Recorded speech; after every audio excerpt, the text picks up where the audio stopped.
Hey y'all, and welcome back to another episode of Becoming No One. I cannot believe that we are on episode 8 right now. I'm your host, Big Taj, and today we're going to talk about the astral plane and a little bit about death. So, hey y'all, and welcome back to another episode. Today, again, we're going to talk about the astral plane and death. Because the astral plane is where we go after death, you know? So, if we're going to talk about the astral plane, we kind of got to talk about death a little bit. So there's a lot of information that will probably be split into a two-part episode because like literally when I was taking my notes, y'all, my notes are like 14 pages. Yeah, because sis was going in, okay? So I want to make sure that we really understand like what exists out there, and this is going to give us a lot of information. Now, some of it is going to sound like a fucking fairy tale to a lot of people. I just need y'all to listen with curious ears and open minds and just be critical afterwards. Just look this up yourself or see what you can find out there, and we'll kind of go from there. But you got to listen with open ears because some of this is going to seem like, girl, is it crack? Okay. And I promise y'all that's not it.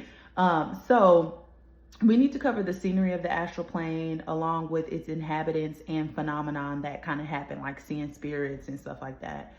We talked a ton about how to navigate the physical reality, and now we're moving into navigating the non-physical, okay, reality. And this episode is the first step in us doing that, okay?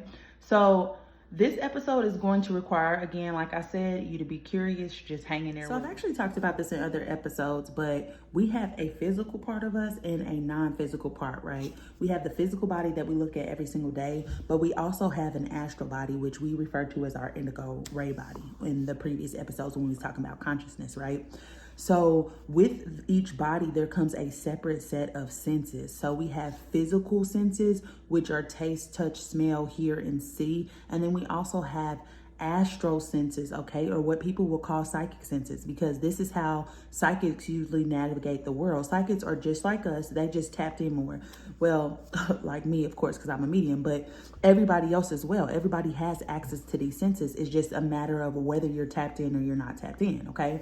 So, we are spirits having a human experience, not the other way around. That's the first part of us understanding this, is understanding that. The quicker that we realize that we are more than just the body, the better off we will be, and the more we will be able to seek to expand our awareness and our consciousness, so that we can understand who we are in like the other senses, right? We'll start to want to tap into those other senses. So the astral senses are actually clairaudience, clairvoyance, claircognizance, clairgustance, clairalience. And I'm gonna explain what each one is, okay? So clairaudience is actually called clear hearing, okay? So usually these are the people who can hear beyond our reality. They typically hear music or words in their own voice, but in their own head, okay? Not everybody has a voice in their head, which is something that blows my fucking mind still, okay? So have y'all ever seen the video of Michael Jackson making the beat to one of his songs in his head? And he's not a musician, he was just an artist. So he couldn't actually play the instrument. So he started playing the melody, you know, or beatboxing kind of like the melody for the people. This is the exact vibe that I'm talking about, okay? So a lot of musicians and public speakers are often led by this sense. They're just not aware that that is what's happening, okay? So it feels kind of like a thought, but it's louder and it's more pronounced. So I don't know how to explain this besides like, have you ever been like falling asleep? And I'm gonna just say falling asleep at the wheel because this has happened to me before. No, I know I wasn't supposed to be driving. Listen, mind your business. But what I'm saying is I fell asleep or was about to fall asleep at the wheel one time, and it sounded like somebody called my name, and I jumped up and I was like super alert. So that's another form of clairaudience. Like sometimes like your spirit team would be like, hey, you need to pay attention. And they'll call your name and you'll like jump up out of your sleep. So it's like the same thing. Now, second is clairvoyant, but we could kind of say that this is first because I feel like more people, when they think about psychic senses, they think about clairvoyance, okay? And this is called clear seeing, okay? People who usually live in like mountainous areas are more, because if you think about it, mountainous areas are more quiet and there's more serene and there's not a lot of people around, are more tapped into their clairvoyance. These are the people who get prophetic dreams, might experience deja vu a lot. They might daydream a lot. They might get visions in their head, but it's not like a movie playing in your head. It's more like pictures. come in like one by one, which needs to be decoded for most people. Some people do get a full movie going on in their head. And usually you're able to see like auras and whenever your chakras are blocked. Also, you may see spirits or dark entities, okay? So it's clear seeing. You can kind of see through the veil, okay? Next, we have clear cognizance, and this is called clear knowing.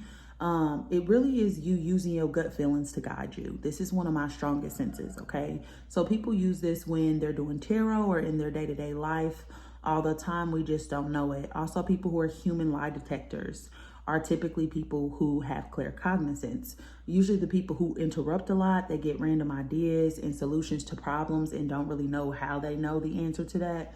It's like kind of like knowing that you know. Probably spend a lot of time thinking. So it is a sense of certainty that can't be explained. So you have to just trust yourself in order for you to really tap into this clear cognizance.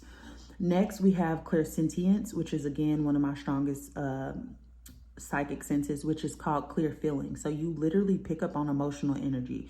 These are the people who pick up on vibes and they sense when something isn't right or when they need to leave a dangerous situation. Again, the vibe checkers.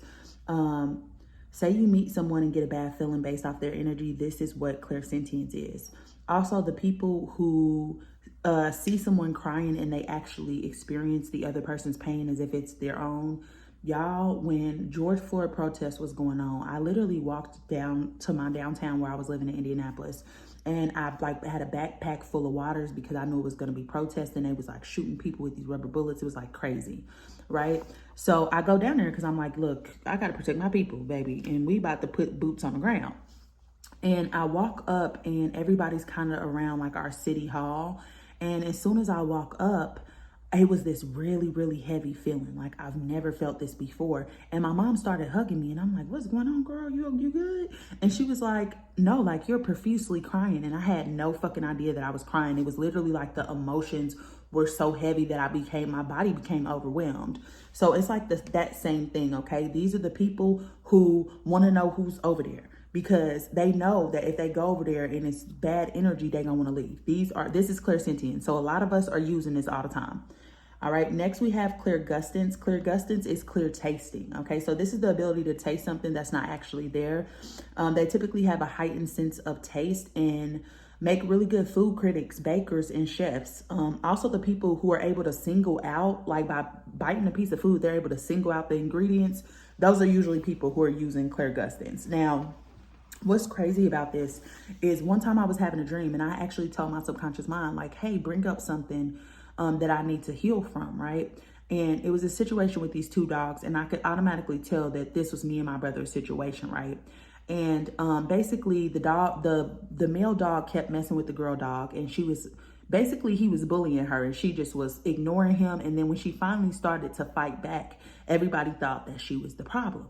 And what she was doing was biting this boy dog's back. And it was like, oh, she's defective. But y'all, when she bit his back, I tasted blood in my mouth in my dream. That's what this is, okay? Like you'll taste something and it's not actually there. A lot of people will taste like a metallic taste or like a copper taste in their mouth. That's what this is. And then the last one is called clear aliens, and this is clear smelling. And again, it's like a lot of times like your spirit team from the other side will actually try to communicate with you through this. Sometimes you'll smell cigarettes or you smell like a perfume of like somebody who passed away, okay? So I actually experienced this one time and I was like really sad about my grandma who had passed away. And I was walking through a store and I literally smelled this lady who she walked directly in front of me and she smelled just like my grandma. Now, I don't smell my grandma's smell too often. She smelled just like my grandma, and it was just like an indicator like, hey, I'm here with you, okay? So people who have clear smelling usually pick out smells that are linked to past memories, but there's nothing in the environment for the smell to come from. So also people who can pick out the scent of perfumes and say, oh, this has like lavender or this has like sandalwood in it. Those are usually people who are using this sense, okay? So these senses can be developed through a qualified teacher, crystal gazing, sun gazing, when the sun first rises or when it's about to set, putting an object in a box and recreating the image in your head, getting a deck of cards and seeing if you can feel if the card is red or black. There's so many techniques to us trying to develop these senses. Now, the ordinary person only experiences flashes of the astral senses because we have been conditioned to think that we're only physical. But there was this quote that says, persons who have developed the use of their astral senses are able to receive the sense impressions of the astral plane just as clearly as they are able to receive those of the physical plane by means of the physical senses. So if we want to truly master who we are, we cannot deny any part of our being. So we have to accept ourselves for what we are and educate ourselves so that we can transcend this reality when that time comes, okay? And part of that is understanding what we're going to talk about in these next 2 lessons, all right? So in order to experience the astral plane, you have to be able to separate your consciousness from your physical body if you're still living. You can also do this when you pass, of course, which we talked about. So a lot of physical beings, they do it through like astral projection, lucid dreaming, astral traveling, remote viewing. Like those are some of the names that have been used to describe this, okay? So a lot of us actually do this naturally when we go to sleep. Also through the use of psychedelics as well. Sometimes when we take mushrooms or like say, for example, we go on a trip, we can literally create our reality in real time. And that's actually the power that you have on the astral realm. So all that is doing, because those are teachers, right? Any medicinal, herbal, or any things that we use that come from the earth are teachers. They're supposed to teach us what it feels like to be in that state, but we're supposed to just use it as a tool and not be codependent on it, right? We're supposed to be able to develop the ability to do this on our own. And that's what the teachers are actually showing us, okay? So, a lot of times when we dream, we can't remember when we wake up. And during the process, sometimes we do wake up. And when we do, we call these night terrors. Night terrors are literally when your body is still asleep, but your mind wakes up and your consciousness wakes up. That's why you can't move. But the thing about night terrors is you are already using your astral body, right? Which means that you're on the 4th plane. When you're in the astral world, the way that you feel directly affects what you experience, okay? So if you fear and you become fearful, immediately these entities that feed off of fear will come. And that's why some people say, it feels like somebody was holding me down. They're tricksters. They literally will come and do that because they know that you are fearful and that's what you think is going to happen, okay? So you have to literally change your thought process and become aware of what's happening. And when you become aware of what's happening, you can change the way that you're thinking. I literally, the first time I did this, I was sitting on my porch earlier in the day and there was a mailman who was like sitting outside, but he was being so weird. And I'm like, let me go make sure my door is locked. And when I went to sleep that night and I started going through this process, the first thing that happened was somebody was trying to break into my house and I thought it was a fucking mailman, right? And then I had to realize what was happening and then I was able to change and say, okay, this isn't real, all right? So, but it is more real than our real reality. That's what we got to understand, okay? So you will know how to protect yourself once we're done having this conversation in these next 2 episodes, all right? But when you have night terrors, that is your consciousness waking up while your body is asleep, and you need to know how to navigate in order for you to get out of that state, which we'll probably talk about in like not the next episode, but the episode. Okay, so let's talk about the scenery of the astral plane, okay? So the astral plane has 7 subdivisions, and each of them have like a corresponding degree of matter, but also a corresponding degree of materialization, which basically just means if something is a solid mass or if something is like more translucent, okay? So the highest from the lowest, division 1 through 3 are a first class of its own, which is the highest. And then 4 through 6 is kind of in the middle, and 7 is the lowest and is completely by itself. Now 7 actually looks like, have y'all ever seen the movie Soul where they're in that ship and there's literally like wandering souls just kind of like walking around in this dark area, right? That's what 7 looks like. It's like kind of like a purgatory. But half of the background is similar to the physical world when we talk about 4 through 6. It literally kind of looks like Earth, okay? But life on the 6th division is just like life on Earth minus our body and its necessities, okay? So as the body ascends through the 4th and 5th division, it becomes less and less material, meaning that you become more like pure light, and meaning you become more pure light and more withdrawn from the lower worlds and its interests, okay? So as you get to those top 3 divisions, you're not really concerned with earthly matters like the ego and stuff like that, okay?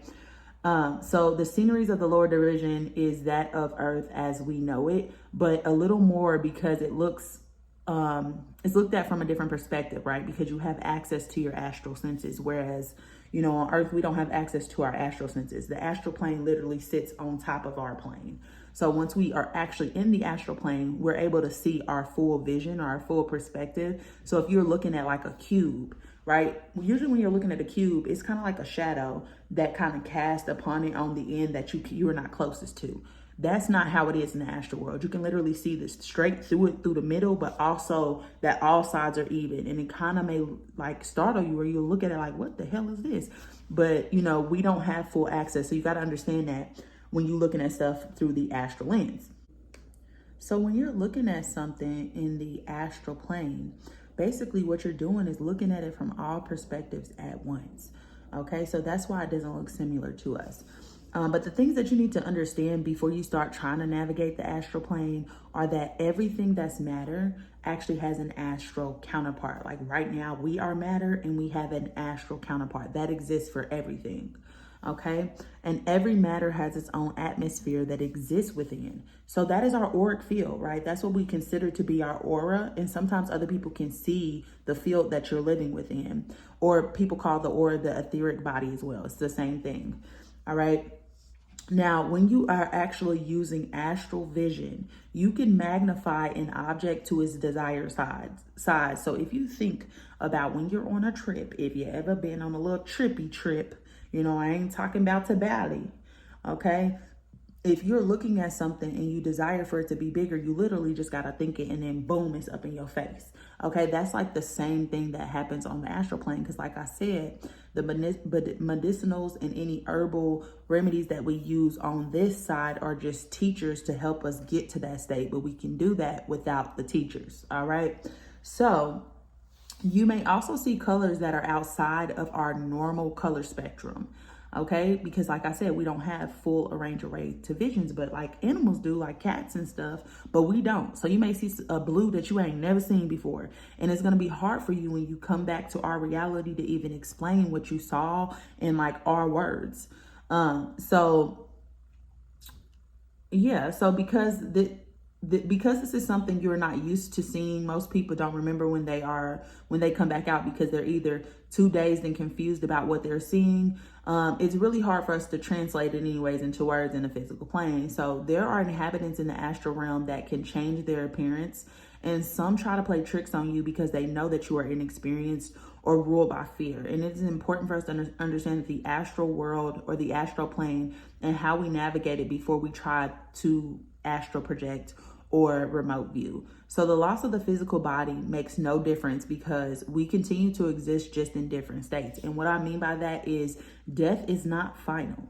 I know that they tell us that in religions, but it is not final, okay?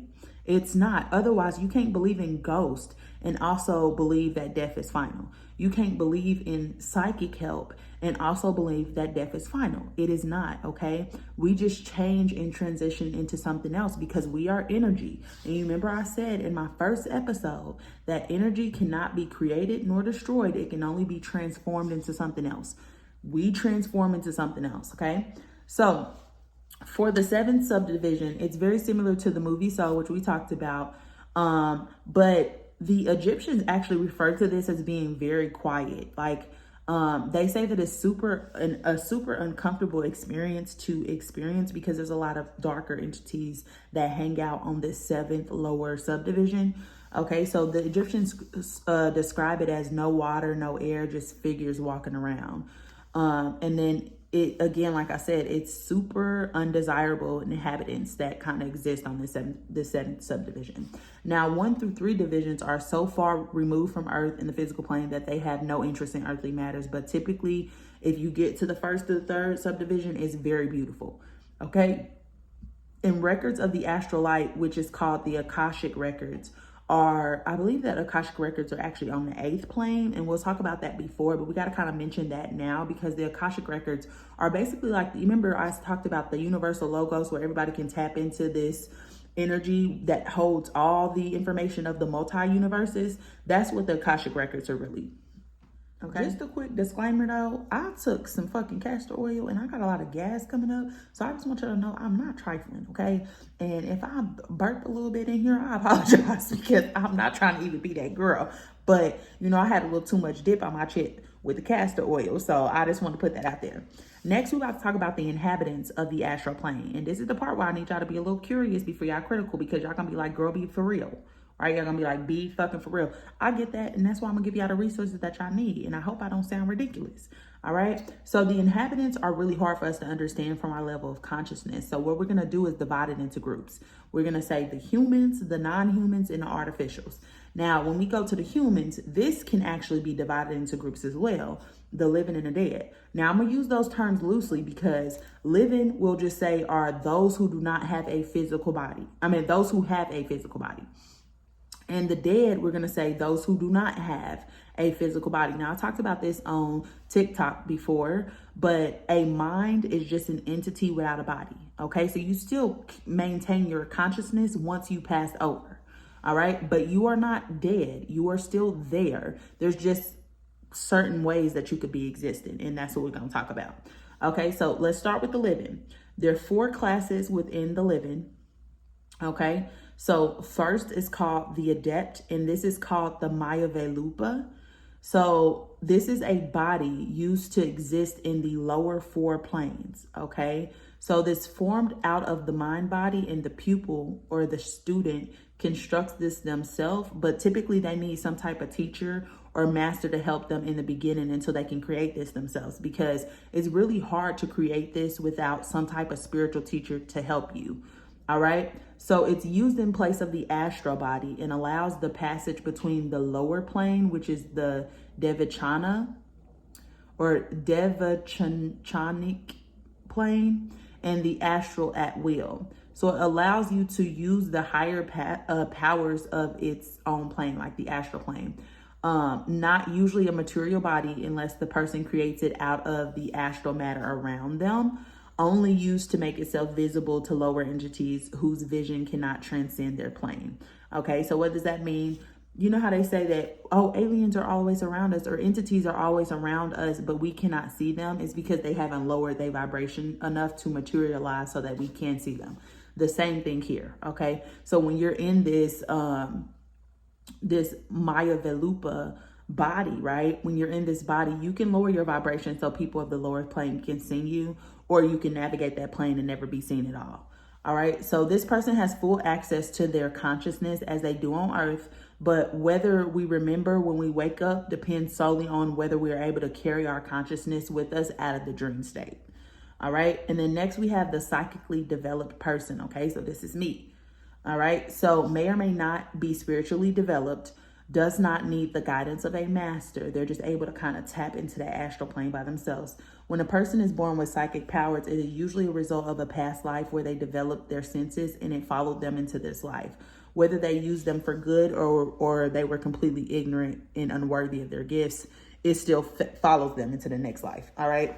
Usually perfectly conscious and can move through the astral plane, usually only attracted to one division, meaning that they usually only exist on like one plane, instead of going, to the higher planes. And if they do not have proper training, recollection in the waking world may vary due to training as well. So they always appear in the astral body, which is your indigo ray body, and probably do not know how to form the adept body by themselves. So next we have the ordinary person. This is usually a person who does not have any psychic gifts or don't have access to their psychic gifts, and they're just kind of floating around in their astral body, because whether you believe it or not, we all leave our body when we are sleeping. It's a matter of, do you remember it or do you not remember it? Okay. And sometimes when you do wake up in the middle of this, you think that it was just a dream, and you woke up in the middle of you being somewhere else. Okay. So they're kind of just like floating about in their astral body, more or less in an unconscious condition. Okay. So some are super lethargic and others are floating and occasionally recognize other people in similar conditions. So usually wake up confused with distorted glimpses of the experience and typically chalk it up to a weird dream. This uses the astral body as well. But as the man develops more intellect and understanding of the astral body, they become more defined and more closely resemble the physical body, meaning that when you are able to understand what you're doing and you become more conscious during this process, you're able to materialize more. All right. And then the last one is called the Black Magicians or the Students. All right. And this class corresponds closely to the first or the adept body. Except the development is made for evil instead of good. So this is the service to self path for sure. So the powers are typically used to as for purely selfish reasons instead of benefits of humanity. Also may be practitioners who practice voodoo. And the reason why I'm saying voodoo is because hoodoo is more like light magic, like plant magic and stuff like that, little harmless magic like glimmers and stuff, glamour magic and stuff like that. But voodoo usually uses some type of blood magic. Okay. But this is just what the book says. So take it with a grain of salt. I'm not trying to say that all voodoo is blood magic. I'm not saying that. Okay. So this is what the book was saying. Take this with a grain of salt. But they are put in this category because they practice tantric magic along with some other Aboriginal groups who still practice. So next, let's talk about the dead. And this is, again, a mind without a body or a entity that is unattached to a physical body. All right. Now, that's why you got to watch the movie What Dreams May Come by Robin Williams, because he was over there living a full life with his wife and his kids after they passed over. Somebody who's passed over is just as much alive as we are. There are pets over there and everything, baby. Okay. That's why you got to watch the movie now. All right, so there's 9 classes that are considered to be dead. All right. Now, the first one is called the Neuromanichaeus. And this is a soul who has a temporary astral body like the adept so that they can explore the lower divisions. So it's literally like the adept, but the adept is somebody who is living. This is somebody who has passed over. All right. And then the other one is called the Chela. And these are the souls who are awaiting reincarnation. Okay, so typically they are above normal strength, and you rarely come across somebody who is awaiting reincarnation. All right, but they talk about this again in that movie, What Dreams May Come. Next, you have the ordinary person after death. They enter the karma loka, which is the state that they enter, but it's a huge group of souls, and the character and condition of the souls vary. The length that they have been in the astral realm varies as well, because people die all the time. So you can stay on this level for centuries or a short amount of time, depending on where you are in your evolutionary consciousness. So the average person has not freed themselves from any of their karmic debt. So they may be in this level for a long period of time because they have lessons and stuff that they have to learn on the other side that have to be released to the higher ego. So this is an arrangement of the astral body called the karma lupa. And the astral body, which is fully awake and can visit all astral planes, but the karma lupa is actually strictly confined to the level that they are on when they pass. Okay, so that's why if you watch this movie that I'm talking about, if somebody has passed by suicide, they get stuck in this state of self-loathing. Okay, so you really are kind of stuck at your level of consciousness. So we set these forces into action while we are still living. That's why it's important for you to meditate, because meditation is really practice so that you can set up the world that you want to experience once you pass over. And when you are about to pass over, you can go ahead and go into a meditative state and move into that area. And then when you pass over, you'll be in that area already. Okay. So if they reach a high level in their life, then it will be really hard for mediums or any other ordinary medium to channel them, because they have released any earthly attachments. And what I mean by that is these people who exist on the 1 through 3rd subdivision. It's going to be really hard for any medium to get into contact with them because they don't really care about Earth anymore. They don't really care about the people who exist here or anything that's going on Earth. Okay, so it really does take a really skilled medium to connect with these higher level beings. But it's a sign of progress because they become less dense and more pure light. And that's the whole fucking goal of this thing. If you watch my episode on the 7 densities of consciousness. So there's a different variety of intelligence that kind of exists in this group. So because we live in this Western society that tells us when we are dead, we're gone forever, many souls are super confused when they pass over because they still have their consciousness. And because they still have their mind, right, and they're still able to think as if they're the same person, a lot of them will refuse to accept that they have passed over, which causes a lot of issues. Because if, again, you watch this movie, I'm going to reference this movie a lot in that next two episodes because it really is the most accurate depiction of what actually happens, okay? It's on Tubi. Well, it was on Tubi last time I watched it. All right. So it makes it really hard for them to accept the fact that they've passed over. And a lot of times they'll start being earthbound and they'll start like hanging around their family and trying to communicate with their family, and will become very frustrated when they can't do that. And sometimes it could lead them to being like a darker entity. So you gotta be careful. And that's why we need to learn about this stuff so that we don't get stuck in this state. So next we have this entity called the Shade. And this is an entity that has purged itself of the astral plane, or who has basically died on the astral plane, okay? So what actually happens is they try to shed their higher ego and they try to shed their connection with their higher self, all right? So this leaves the karma loop behind, almost like if we were to die in the physical plane, like how we have a corpse. Yeah, if they die on the astral plane, they also have like a corpse called the karma lupa, which is the body that they take on when they passed over. These entities bear the shape and hold the memories of the person who has passed, but it isn't the same person, okay? Because they don't have any of the emotions that tie it to earth or previous incarnations. So this is like a soulless bundle of all of the lower qualities or manners of a person who has passed away. All right. And usually when people do seances, this is what appears. Okay. So they think that they talking to they person, but they're not talking to their person. They talking to like the lowest form of this person, who are the lowest qualities, which are like selfishness, hatred, envy, jealousy, like all those bad qualities. Okay. So it separates itself from the higher self. So it's typically involved in like black magic practitioners. They usually use these entities. Next is the shell, and the shell has no intelligence or consciousness. It's like a cloud that has been swept away.